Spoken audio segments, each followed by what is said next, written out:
απαγορεύεται, κύριε Καραγιάννη, και από την Δικονομία και από το Δικηγορικό Σύλλογο. Συγγνώμη για τη διακοπή, αλλά εσείς θα πρέπει τώρα να απολογίσετε, κύριε Καραγιάννη, διότι είχατε αναλάβει το ρόλο του συνηγόρου του πατέρα Αντωνίου, ότι οι μαρτυρίες που έχει δεν θα οδηγήσουν τη δικαιοσύνη σε άσκηση ποινικής δίωξης. Τελικά δεν επαληθευθήκατε, παταγωδός εσείς. Τώρα πρέπει δημοσίως, κύριε Καραγιάννη, να πάρετε, όπως ο κύριος Βαλάσκας, αν θυμάστε, που είχαμε συνευρεθεί εδώ στο πάνελ, σας είχε πει ότι αν ασκηθεί ποινική δίωξη θα πρέπει να ζητήσετε συγγνώμη. Εντάξει, κύριε Θεοδωρόπουλε, ρεπορτάζ από την οικογένεια του πατρός Αντωνίου κάνει, δεν είναι δικηγόρος του.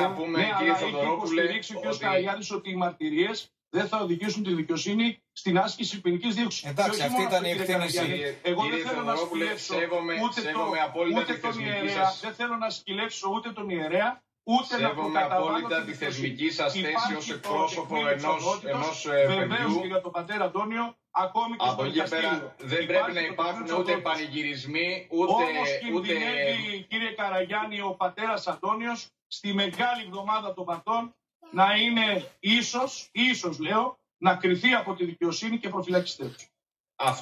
Αυτό δεν θα έπρεπε κανένας να χαίρεται για αυτή την εξέλιξη, αγαπητέ κύριε Θεοδωρόπουλε. Εγώ σέβομαι το θεσμικό σας ρόλο ως εκπρόσωπος ενός παιδιού που ενδεχομένως δεν είναι θύματος αυτής της υπόθεσης. Οφείλουμε αυτό το οποίο λέγαμε τόσο καιρό, είναι αυτά τα οποία βλέπαμε μπροστά μας και τα οποία θα καταθέσουμε και στο δικαστήριο. Δηλαδή ότι υπάρχουν πάρα πολλές δεκάδες μαρτυρίες οι οποίες είναι απτές. Για παράδειγμα, ναι, αλλά παραδεχτείτε, κύριε Καραγιάννη, ότι διαψευστήκατε. Μισό λεπτό, εχθές κιόλας εγώ μιλούσα και Κύριε Θεοδωρόπουλε, μην μιλάτε παράλληλα, δεν καταλαβαίνουμε τίποτα. Βγήκε εχθές δημόσια μια γυναίκα και μπράβο με το θάρρος της, η οποία υπάρχει προφανώς και στην... όχι προφανώς, υπάρχει και στην δικογραφία, η οποία λέει ότι ήταν πρώην εργαζόμενη της δομής και αναφέρει τους λόγους για τους οποίους εκδιώχθηκε από τη νέα διοίκηση και όχι επειδή ήταν απλώς στο περιβάλλον του πατρός Αντωνίου, επειδή είδαν κοκκινίλες σε χέρια στα παιδάκια, τα οποία δεν προκάλεσε εκείνη. Όπως καταλαβαίνει, η υπόθεση θα πάει μέχρι τέλους, αυτό πρέπει να τονιστεί και είναι επιθυμία της οικογένειας του πατρός Αντωνίου. Θα πάει μέχρι τέλους, η αλήθεια θα βρεθεί.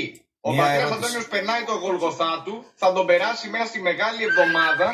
Αυτό είναι παράσιμο για εκείνον. Είναι παράσιμο ότι διώκεται, έτσι το βλέπει εκείνος.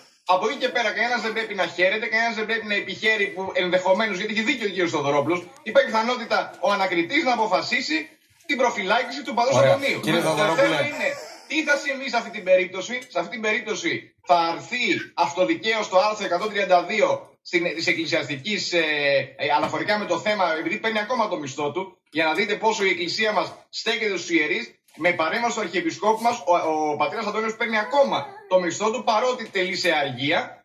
Μετά λοιπόν αυτοδικαίως λύεται το άρθρο 132 και έπειτα έχει συγκροτηθεί ήδη ανακριτική επιτροπή της εκκλησίας μας, συναποτελούμενη από τον Πρωτοσύγγελο και από έναν ακόμα πατέρα, τον πατέρα Ιγνάτιο, οι οποίοι θα κρίνουν το εάν πρέπει να καθαριστεί ή όχι.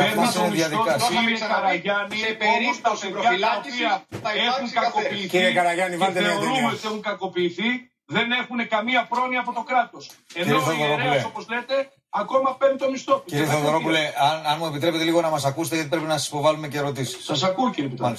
Χωρίς και πάλι να μπούμε στην ουσία της υπόθεσης, υπάρχουν κάποια πράγματα που θέλουμε να μάθουμε. Επειδή τώρα εδώ γίνεται μια κουβέντα για το ποιος λέει αλήθεια, ποιος λέει ψέματα κτλ. Και θα το βρει η δικαιοσύνη. Εσείς κατά την παράσταση εξέταση, εσείς εκπροσωπείτε την οικογένεια του 15χρονου παιδιού που έχει καταγγείλει τον πατέρα Αντώνιο, συνεχίζει να διαμένει στην Κιβωτό του κόσμου. Εσείς θα ζητήσετε κατά την παράσταση εξέταση του 15χρονου με τον πατέρα Αντώνιο.